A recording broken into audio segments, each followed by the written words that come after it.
오늘 말씀 마태복음 5장 1절에서 12절입니다.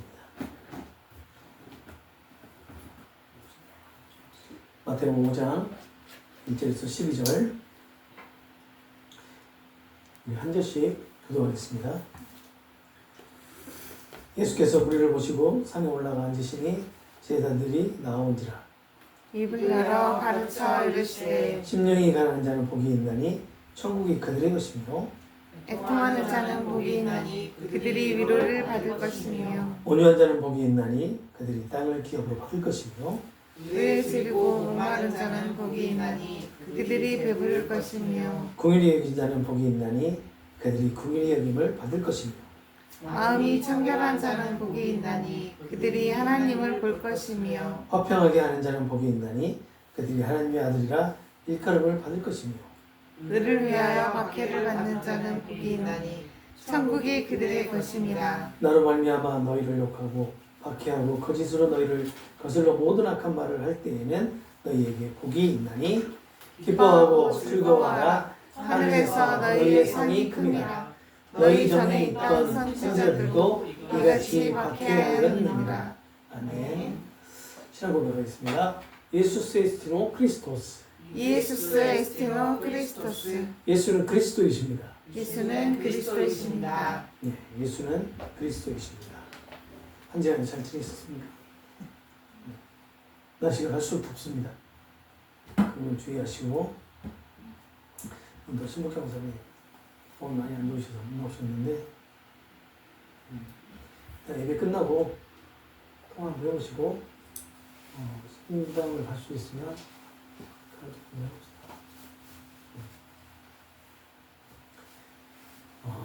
우리가 지금 8복 드디어 마지막 시간이 됐습니다. 6주 동안에 우리가 8복을 살펴봤는데요. 오늘 마지막 결론 부분에 다다르겠습니다. 지난 시간까지 우리가 예수님의 공생의 사역 가운데 하나님 나라에 대한 공식적인 가르침, 그 가르침의 시작이 산상수훈이었는데 산상수훈에서도 8복을 처음으로 이렇게 가르침을 주셨어요. 예수님께서.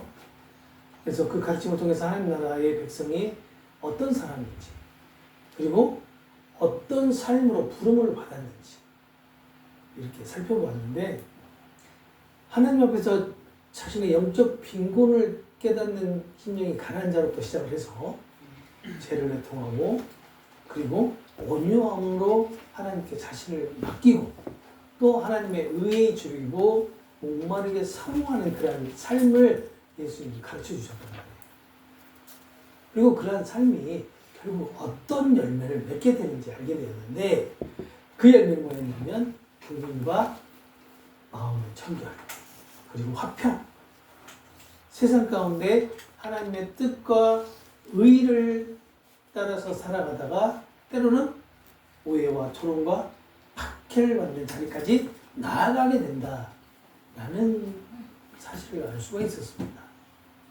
우리가 그리스도인의 삶을 살아가면서 내가 예수님을 만나고 예수님을 영접하고 그리고 예수님을 믿고 믿음 생활을 시작하게 되면 모든 것이 다 만사 형통할 것이다 라고 생각하지는 않지만 그렇게 생각하시는 분도 있어요. 나는 하나님께서 축복을 받을 것이다 라고 생각하시는 분들이 있어요. 그래서 매번 복복 얘기하면서 복이 주어지면 기쁘고 복이 주어지지 않으면 우울하고 하는 그런 경우, 그런 케이스들을 많이 보는데, 그런 케이스들을 우리가 기복신앙이라고 하죠. 하나님은 그렇게 얘기를 말씀하지 않으셨죠. 삶 가운데 축복도 있지만 오해와 조롱과 박해도 받게 될 것이다 라고 얘기를 하신단 말이에요. 근데 뒤에 것은 생각을 안 하죠. 뒤에 것은 하나님께서 다 막아주실 것이다 생각하니까. 특별히 예수님은 하나님 나라 백성의 삶이 세상과 충돌하는 이유를 말씀해줘요, 우리한테. 그러니까 그리스도인들이 세상을 미워하거나 적대하고 반대하기 때문에 충돌이 되는 것이 아니라 하나님의 뜻과 그다음에 하나님 나라의 기준을 따라서 살아가고 있기 때문에, 살아가도록 이끌림을 받기 때문에 충돌한다라는 말씀한단 말이에요. 여러분들 세상 법 안 따를 수 있나요? 없잖아요. 세상 따를 수밖에 없잖아요. 세상이라고 하는 사회와 단절해서 그리스도인들끼리만 살아갈 수 있나요? 없어요. 중세 때는 그랬어요. 네, 중세 그런 부류들이 있었어요. 어디? 수도. 수도에 들어가가지고 믿음 생활을, 건전한 믿음 생활을 하는 사람들이 있었잖아요. 그렇지만 그 수도원에서 나온 표단이 뭐예요? 타가서. 아니, 면접도 아니지. 타가서였잖아요. 타가서. 이렇게 하죠. 네. 하나님 나라 삶은 세상이 감추고 싶어하는 죄와 거짓과 그리고 추악함을 드러내는 삶이기 때문에 세상은 그것을 반기지 않아요. 불편해합니다. 그리고 언제나 거부하고 때로는 박해를 해요. 우리가 그러잖아요. 나가서 전도할 때 당신은 죄인입니다 라고 한마디 하면 뭐라고 얘기를 해요? 당신이 뭔데 나한테 죄인이라고 얘기를 해? 이렇게 얘기를 하잖아요. 우리는 그리스도인들 그러잖아요. 죄인입니다 라고 하면 그것을 받아들이죠. 하지만 세상 사람들은 그래서 받아들여요? 아니면 오히려 더 반대하고 박해하잖아요. 거부한단 말이에요. 이처럼 팔복의 가르침은 세상의 가르침과 정면으로 충돌하게 되어 있는데 세상이 추구하는 이 복과 예수님께서 말씀하시는 복의 복은 근본적으로 다른 때문이에요. 세상은 하나님 나라 백성의 삶을 실패한 삶으로 평가할지 모르지만 예수님은 오히려 그러한 삶을 향해서 복이 있다 라고 말씀을 하신단 말이에요. 왜 그러느냐?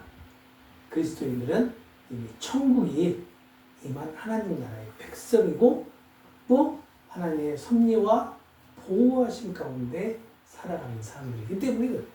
그래서 복이 있다는 거예요. 다른 복 얘기하는 거 아닙니다. 기도원이나 아니면 신비주의자들은 물질의 축복 내지는 성공의 축복 이 근처에 있는 곳에서 그랬다고 하더라고요. 의사가 되어서 돈 많이 버는 축복 이런 것들을 강조하고 이렇게 하는데 그런 복을 얘기하지 않아요. 성경은. 잘 아셔야 돼요. 하나님의 섭리 가운데 하나님께서 보호하신다는 거. 그리고 하나님 나라가 우리에게 이미 임하여 있다라는 그게 복인 거예요. 그런데 오늘 본문 11절에서 12절을 보시면 예수님 지금까지 말씀하신 이 박해의 의미를요. 제자들의 삶에 더욱 구체적으로 적용하면서 팔복을 마무리를 합니다. 결론을 맺어요. 더 나아가 세상이 가장 불행하다고 여기는 박해와 고난의 자리에서 오히려 있잖아요. 예수님은 기쁨을 발견하라고 가르친단 말이에요. 신약 성경 전체에 흐르는 복음의 그 중요한 진리가 바로 고난 가운데 기쁨을 찾는 거예요. 고난 가운데 기쁨을 찾는 거예요. 하나님 나라의 백성만이 누릴 수 있는 역설적인 기쁨이 바로 고난 가운데 찾는 기쁨입니다. 그렇지 않을까요? 왜 고난을 당하고 있는데 기쁨이 임할까? 좀 역설적이죠. 그런데 이게 복음의 중심의 메시지예요. 진리예요. 그래서 예수님은 11절 이렇게 말씀을 하죠. 너희가 복이 있다는 거예요. 왜 복이 있냐면 사람들이 나 때문에 너희를 모욕하고 박해하며 거짓으로 너희를 대적하여서 온갖 악한 말을 하기 때문에 너희들이 복이 있다는 거예요. 내가 지금 욕먹고 있는데 내가 지금 비난당하고 있는데 비방을 받고 있는데 예수님은 너 복 있는 거야 라고 얘기를 하시는 거예요. 여기서 특별히 주목을 해야 될 말이 있는데 그게 뭐냐면 나 때문이라는 거예요. 나로 말미암아. 나로 말미암아. 나 때문에 나를 위하여. 이 말이 중요해요. 앞에 10절에서는 의를 위하여 박해받는 자가 복이 있다라고 말씀하셨단 말이에요. 그런데 11절에서는 그 박해의 이유가 단순히 어떤 원칙이나 도덕을 지키다가 받는 박해가 아니라 예수님 때문에 받는 박해라는 거예요. 그걸 분명히 지금 밝히고 있는 거예요. 그러니까 의를 위한 박해는 결국 예수님을 따르면서 받는 박해로 구체화되고 있는 겁니다. 11절에서.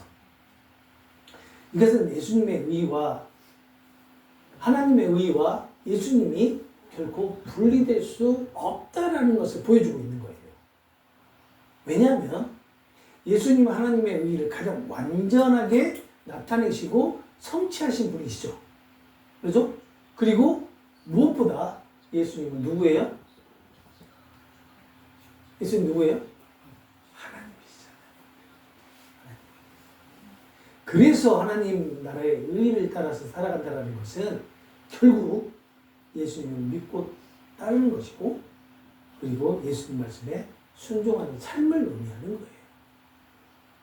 다시 말해서 의의를 위하여 박해받는다는 것은 예수님 때문에 박해받는다는 뜻이고, 예수님을 따르는 삶은 세상과 충돌할 수밖에 없다라는 것을 보여주고 있는 그런 말씀입니다.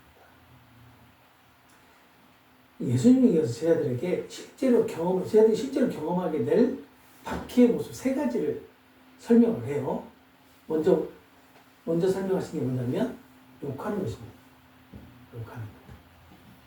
이것은 모욕하다, 비난하고 꾸짖는 것을 의미해요. 이것은 기분 나쁜 말을 듣는 정도 있잖아요. 우리가 흔히 살면서 그렇게 그런 말들 있잖아요. 기분 나쁜 말. 그 정도를 의미하지 않아요. 공개적으로 모욕하고 그리고 비난하고 수치를 주는 것을 얘기합니다. 다시 말해서 사람들 앞에서 그리스도인을 깎아내리고 조롱하면서 말로 상처 주는 것을, 그런 언어적인 공격이 있죠. 이것을 의미하는데, 사도행전 11장 26절에 처음으로 등장했던 그리스도인이라는 이 말이 바로 이 욕하는 것에 속해요. 자, 고대 로마 역사가 있던 타키투스는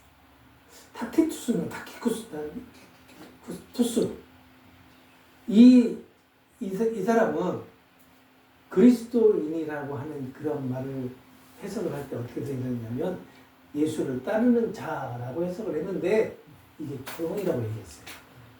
조롱.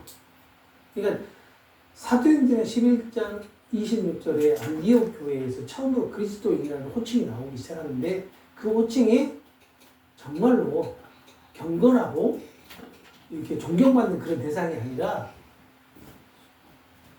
조롱받는 대상의 호칭이었던 거예요. 그렇다면 오늘날 우리가 이거하고 비슷한 말이 뭐가 있을까? 우리나라에 초창기 때, 조선시대 때 들어왔을 때는 야속꾼이라고 했어요. 야속꾼. 그 말이 뭐냐면 예수쟁이 야속꾼이라고 했어요. 예, 이 말도 역시 마찬가지 뭐예요?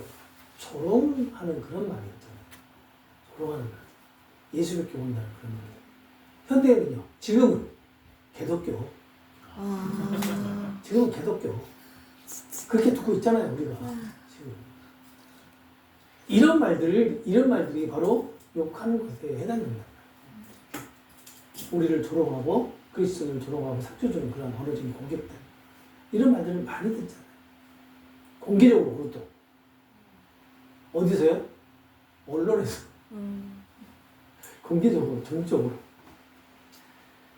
자, 둘째는 박해받는 것이죠. 박해하는 것. 이것은 비난을 넘어서 실제적인 압박과 고통으로 가는 것을 뜻해요. 그러니까 신앙 때문에 불이익을 당하거나 배척을 받고 때로는 육체적으로, 사회적으로 어려움을 겪고 있는 것. 이것을 얘기합니다. 그러니까 그리스도인들이 신앙의 양심에 따라서 이 부정한 방법이 아니라 정직한 때문에 따돌림을 받고 또 직장에서는 순진히 이렇게 누락이 되고 인사국가가 깎이고 하는 그런 경우도 있단 말이에요. 그리스도인이기 때문에 주일날 예배를 드려야 되는데 주일날 회사를 출근하라고 하는 그런 경우가 있어요. 근데 나는 교회를 가야 되기 때문에 예배를 드려야 되기 때문에 출근하지 못합니다라고 얘기했을 때 당하는 그런 불이익들, 이런 것들이 있단 말이에요. 실질적으로 있을 것이다 라고 지금 말씀하시는 거예요. 그러나 진짜 있잖아요. 오늘날도. 뿐만 아니라 예수님 당시 때도 있었겠죠. 그리스도인으로 살아가면서 이러한 불이익들이 있었을 거란 말이에요. 그리고 세 번째는 뭐냐면 거짓으로 온갖 말을, 악한 말을 하는 것. 이것은 사실에 근거한 비판이 아니라 우리 그리스도인을 비판하는 거예요. 사실에 근거해서 비판하는 것이 아니라 악의적인 거짓말로, 왜곡된 말로 비판하는 것을 얘기해요. 우리 그리스도인들을 비방하고 모함하는 것을 의미한단 말이에요. 그러니까 진실이 아닌 거짓된 이야기로 명예를 훼손하고 그리고 공동체 안에서 신뢰를 무너뜨리려고 하는 그런 행위를 가리킨단 말이에요. 이러한 세 가지. 그런데 흥미로운 사실은 예수님께서 여기서 박해에 대한 얘기를 하시지만 그 박해가 육체적인 박해뿐만 아니라 모욕과 비난 그리고 거짓된 소문과 그리고 중상 모략까지 하나님 나라 백성이 경험하게 될 박해가 이렇게 육체적인 것뿐만 아니라 정신적인 것 우리가 이 땅에서 살아갈 때 필요한 사회생활에서까지도 다 나타나고 있다는 것을 보여주고 있는 거예요. 오늘날 우리 역시 예수님을 믿는 믿음을 지킨다는 이유로 그 믿음으로 살아간다는 이유로 세상으로부터 불이익을 당하기도 합니다. 말씀대로 살아가려고 할 때 세상으로부터 비난과 조롱을 받기도 해요. 예수 믿는 사람이 왜 그래? 라고 그런 말도 듣잖아요. 예수 믿는 사람이 다 잘 살아야지. 왜 못 살아? 그런 말도 듣기도 하잖아요. 말씀 앞에서 우리가 정직하게 살려고 하고 또 복음의 능력, 또 복음의 가치에 붙들려 있기 때문에 세상 사람들로부터 우리가 외면을 당하는 것이 아니겠느냐 하는 거죠. 그런데 이러한 상황 가운데 예수님을 우리가 하신 말씀이 복이 있다라고 말씀하시는 거예요. 복이 있다. 세상의 눈으로 보면 그것을 실패처럼 보일 수 있습니다. 실패자의 모습이라고 볼 수 있어요. 왜 그럴까요? 매번 손해보고 인정받지도 못하고 그리고 오히려 비난을 받기 때문에 그렇죠. 근데 예수님은 결코 그것을 실패라고 말씀하지 않는다는 겁니다. 오히려 그것은 하나님께 붙들려 있다라는 표징이고 또 예수님을 따르는 참된 제자로 살아가고 있다는 표지다라고 말씀하신단 말이에요. 내 의지하고는 상관없이 하나님 나라 백성으로 살아가고 있기 때문에 세상과 충돌하게 되는 것이고 그렇죠? 여러분들 의지대로 충돌하십니까? 세상과?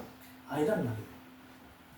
그 이유 때문에 고난을 경험하게 되는 것이에요. 그래서 고난이 유익이라고 말하는 것이 아니겠느냐. 고난이 유익이라는 걸 아무 데나 갖다 쓰시면 안 됩니다. 지금 이럴 때 쓰는 거예요. 이럴 때. 그래서 하나님 나라 백성의 삶은 세상의 기준으로 평가될 수가 없어요. 그리스도인의 가치는 세상 사람들의 인정이나 세상의 성공에 의해서 결정되는 것이 아니기 때문에 그래요. 하나님께서 오히려 어떻게 보시는가에 의해서 결정이 되죠. 그렇죠? 그래서 세상이 실패라고 부르는 삶을 향해서 예수님은 오히려 복이 있다라고 말씀하셨던 거예요.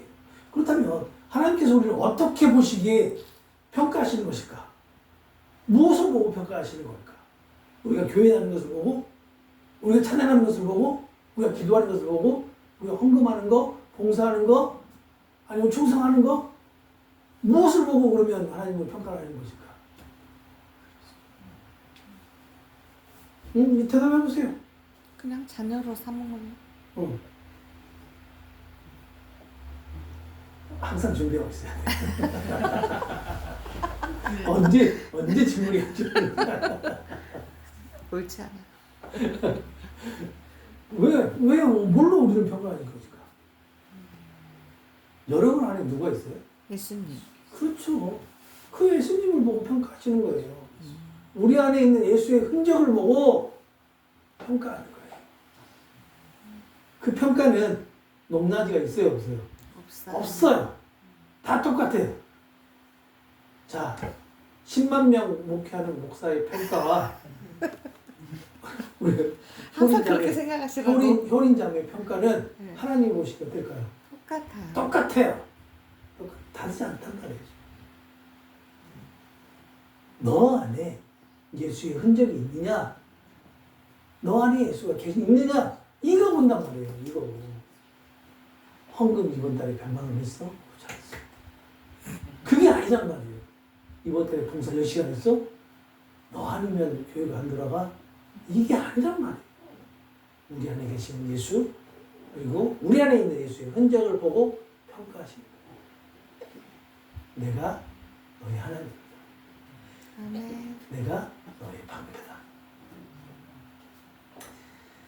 자, 이어지는 12절에서는요. 기뻐하고 기쁨으로 펄쩍펄쩍 뛰어라. 왜냐하면 하늘에서 너희의 상이 크기 때문이다. 너희 이전에 있던 선지자들도 그들이 이와 같이 박해했기 때문이다 라고 얘기하는데, 여기서 기뻐하고 즐거워하라 라고 나와있죠.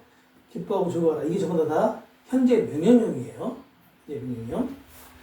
일반적인 사람들 박해를 받으면 어때요? 어떨 것 같아요? 그러기 전에 박해를 받으면 막 힘이 생길까? 오기가 생길 수도 있죠. 낙심도 하고 또 때로는 두렵기도 하고 오기도 생기고, 이것들 뭐라? 그러겠죠? 두렵고 뭐 슬픔도 당할 것이고 위축도 되고 그러죠? 이런 게 오히려 어떻게 보면 자연스러운 반응이죠. 일반적으로 봤을 때. 그런데 예수님 오히려 반대로 오늘 본문에 보니까 기뻐하고 즐거워하라고 하잖아요. 아니 그냥 명령을 하신다니까요. 명령을. 여기서 기뻐하고 즐거워라는 표현 현재 명령형으로 되어 있는데, 단순히 미소 짓거나 그냥 마음속으로 기뻐하라는 정도를 의미하지 않아요. 헬라어 이 원문에서 보면은 이 기뻐하라 즐거워하라 이것이 기쁨이 넘쳐 뛰어오를 정도로 크게 기뻐하라는 거예요. 그러니까 완전 강렬한 기쁨을 얘기합니다. 강렬한 기쁨. 예수님이 박해의 한복판에서, 박해를 받고 있는 한복판에서 하나님 나라의 백성들에게 충만한 기쁨이 있다는 것을 말씀하고 있는 거예요. 현재형이니까. 내가 지금 박해를 받고 있는데 이 박해 가운데 진짜 충만한 기쁨이 있을 것이다. 펄쩍펄쩍 뛸 만한 그런 기쁨이 있을 것이다 라고 얘기하고 있는 거란 말이에요. 왜 예수님은 박해 가운데 충만한 기쁨이 있다고 말씀하는 것일까? 왜? 자, 구약에서 우리 답을 한번 찾아봅시다. 그 충만한 기쁨의 모습은 구약에 누구에서 찾아볼 수 있을까요?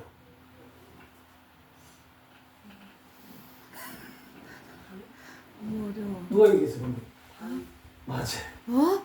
어디가 있었어 그런 게? 다윗에게서 찾아볼 수 있단 말이에요. 자, 보세요. 사무엘 하 4장에 보게 되면 이스라엘이 블레셋과 전쟁을 합니다. 그런데 그때 언약궤를 빼앗겨요. 이후에 블레셋에 대재앙이 일어납니다. 그래서 블레셋이 언약궤를 다시 돌려보내요. 이스라엘로. 예루살렘으로 돌려보내요. 그런데 예루살렘으로 바로 오는 것이 아니라 아비나답의 집에서 한 20년 동안 머물다가 예루살렘으로 돌아오게 됩니다. 그리고 사무엘하 6장을 보게 되면 그 하나님의 언약궤가 돌아올 때 다윗은 그 하나님의 언약궤가 예루살렘으로 돌아오는 것을 보고 온 힘을 다해서 춤추며 기뻐해요. 다윗은 왕이었잖아요. 그러니까 왕으로서의 체면이나 그런 사람들의 시선을 의식하지 않고 오히려 하나님께서 자기 백성과 함께 하신다는 사실이 너무나 기쁘고 놀라웠기 때문에 온몸으로 기쁨을 표현했던 겁니다. 자, 여기에 답이 있는 거예요. 왜 예수님은 박해 가운데 충만한 기쁨이 있다고 말씀하는 것일까? 답이 뭐예요?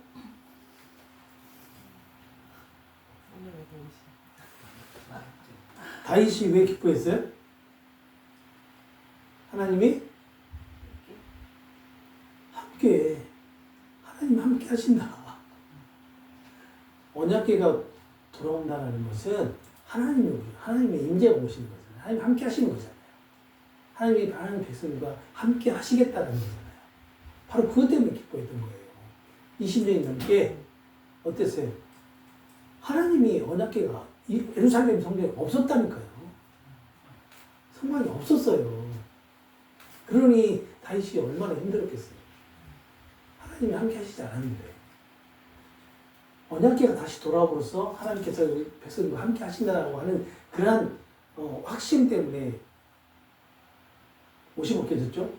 옷이 벗겨질 정도로 춥다니까 기쁨에 뛰어가지고 예수님도 마찬가지인 거예요. 바퀴 가운데 충만한 기쁨이 있다라고 말씀하시는 이유가 뭐냐면 하나님께서 함께 하시기 때문에 그렇다는 거예요. 다윗이 이렇게 큰 기쁨을 이렇게 온몸으로 이렇게 표현할 수 있었던 그 환경이 모든 사람들이 다 기뻐했기 때문에 그런 게 아니에요. 가장 가까운 사람들은요, 조롱하고 비난했어요. 기억나시죠? 누구요? 다윗의 아내. 아내는 비난했다니까요. 왕이 채통도 없이 옷이 흘러내리는지도 모르고 이렇게 춤추고 있다고 비난했단 말이에요. 그럼에도 불구하고 다윗은 온몸을 다해서 하나님의 임재를 기쁨으로 표현했단 말이에요. 사람들의 평가보다 하나님의 임재를 더 귀하게 여겼고 세상의 시선보다 하나님께서 함께 하신다는 사실이 다윗의 기쁨의 근원이었어요. 예수님은 지금 예수님께서 말씀하시는 기쁨은 이거하고 똑같은 거예요.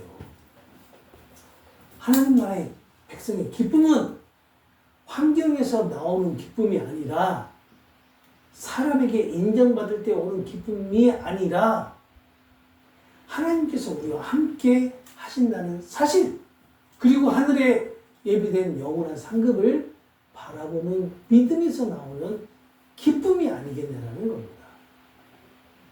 그래서 예수님께 붙들린 삶 속에서 받는 그 박해와 고난과 조롱 가운데서도 기뻐할 수 있다라고 말씀하시는 거예요. 기뻐할 것이다 라고 말씀하시는 거예요. 우리는요, 종종 이런 경우가 있어요. 종종인지 아니면 뭐 자주인지 모르겠는데 이런 경우 있어요. 목회자에게 인정과 칭찬을 통해서 자신의 신앙을 확인받고 싶어하는 경우가 있습니다. 그런 경우가 많죠. 대부분이 그러셨던 것 같아요. 신앙생활 하시는 분들 보면. 그러나 성도의 참된 가치는 뭐에 있을까요? 목사의 칭찬에 있을까요? 목사의 평가에 있을까요? 성도의 참된 가치는요, 예수님의 십자가에서 이미 확정되었어요. 확정되었단 말이 무슨 의미예요? 인정받았다는 거예요. 성도의 가치, 이미 인정받았다는 거예요. 그래서 하나님의 기쁨을 구하며 살아갈 수밖에 없는 존재가 성도예요. 그런데 목사에게 인정받고 기쁨과 만족을 누리려고 하는 성도들은 왜 그럴까요? 이 인간의 죄성 때문에 그렇습니다. 우리 하나님의 죄성 때문에. 그렇게밖에 대답할 수밖에 없어요. 이 인간의 죄성 때문에. 사실 목회자에게 뭔가를 요구하기 위해서 그런 건 아니잖아요. 그렇죠? 인간의 죄성, 그냥 악한 죄성 때문에 그렇다고 보죠. 그 죄성이 목회자한테 인정을 받으면 씻겨진다고 생각하는 거예요? 그렇죠. 그런 거죠. 그럼 목회자를 착각하고 있는 거죠. 그렇죠. 우상화시키는 겁니다. 대부분의 교회는 아닙니다. 몇몇 교회들은 그런 경우가 있어요. 그래서 목사님이 오케이 해야지만 이걸 하고, 목사님이 인정을 해줘야지만이 결혼을 하고, 목사님 영접해준 사람은 그런 반드시 해야 되고, 그런 경우, 그런 일들을 많이 우리가 듣잖아요. 바로 그런 경우를 얘기하는 거예요. 그 목사님한테 그래서 인정받기 위해서 뭘 해요? 가장 쉽게 우리가 할 수 있는 그 목사에게 인정받기 위해서 가장 먼저 하는 거. 헌금이잖아요. 뭐 10의 2조? 네, 10의 2조. 그 이상. 그 이상. 심지어는 대출 받은 것까지. 맞아. 그게 성경적이지 않다는 걸 알잖아요. 그럼에도 불구하고 이렇게 목회자에게 이게 하나님께 인정받고자 하는 게 아니에요. 잘 생각해 보세요. 목회자에게 인정받기 위해서 그렇게 한단 말이에요. 이게 성경적이지 않다는 겁니다.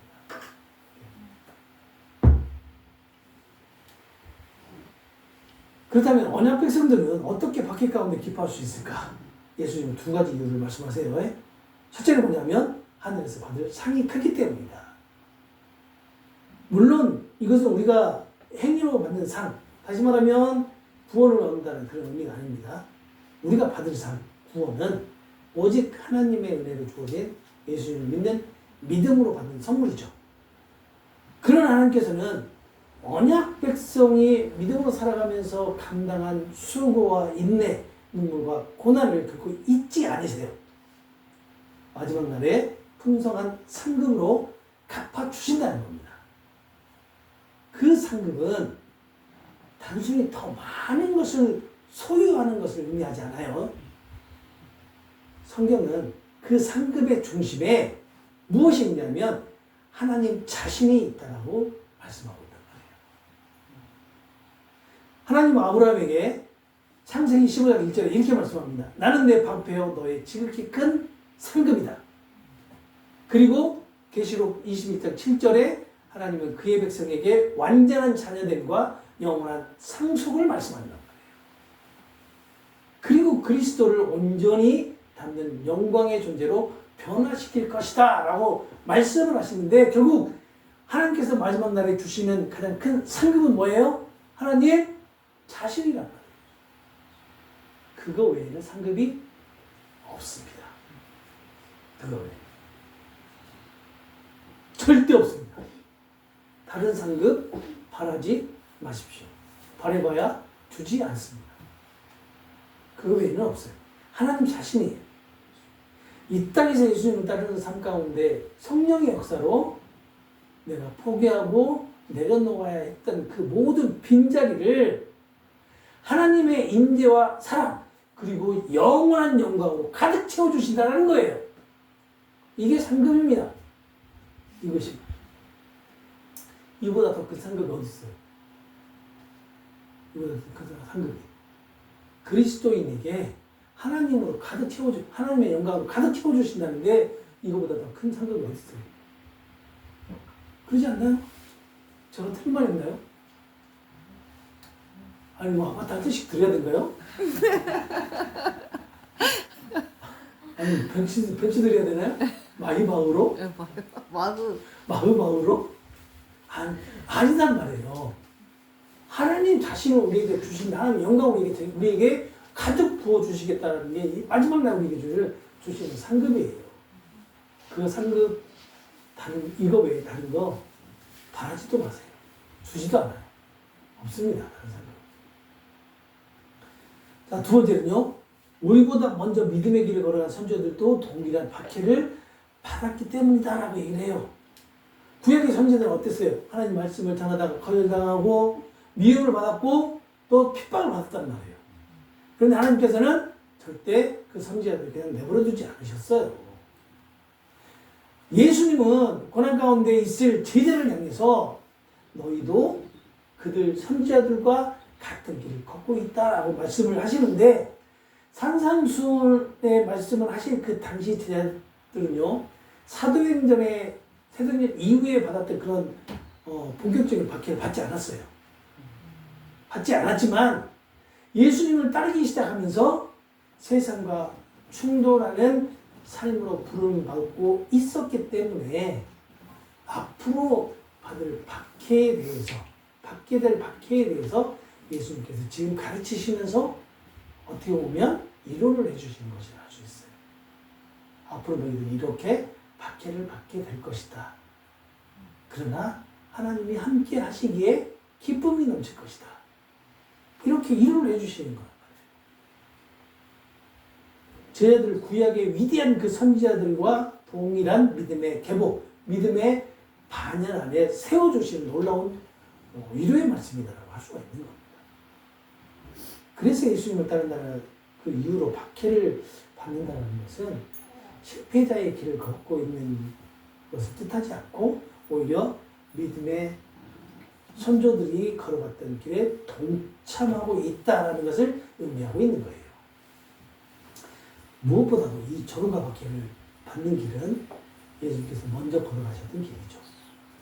예수님은 죄가 없으셨지만 세상으로부터 미움을 받으셨고 거짓 증언을 당하셨고 결국 십자가에 달리셨어요. 그러나 하나님께서는 예수님을 그냥 죽음 가운데 내버려 두시지 않으시고 부활하게 하시잖아요. 그리고 만왕의 왕으로 높이셨단 말이에요. 그래서 예수님을 따르다가 받는 고난은 결코 헛되지 않다는 거예요. 세상은 고난 가운데 있는 성도의 그 모습을 보면서 실패자 또는 어리석은 자로 낙인을 찍을 수 있을지 모르지만 하나님께서는 그 고난을 영광으로 바꾸십니다. 왜냐하면 하나님 나라 백성은 세상의 평가에 의해서 흔들리는 사람이 아니라 하나님의 약속에 붙들려 살아가는 사람이기 때문입니다. 그래서 어떤 상황 속에서도 낙심하지 않고 하늘의 상급과 영원한 하나님 나라를 바라보면서 끝까지 믿음으로 살아가도록 담대함으로 인도함을 받는다는 것을 기억하시기 바랍니다.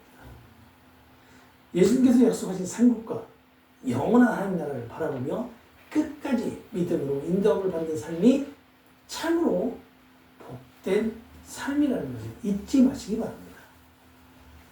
오늘 우리는 예수께서 팔복의 마지막 말씀을 통해서 하나님 나라의 백성이 이 세상 가운데 어떻게 살아가야 하는지 그리고 그러한 삶이 어떤 결과가 나타나는지를 함께 살펴보았습니다.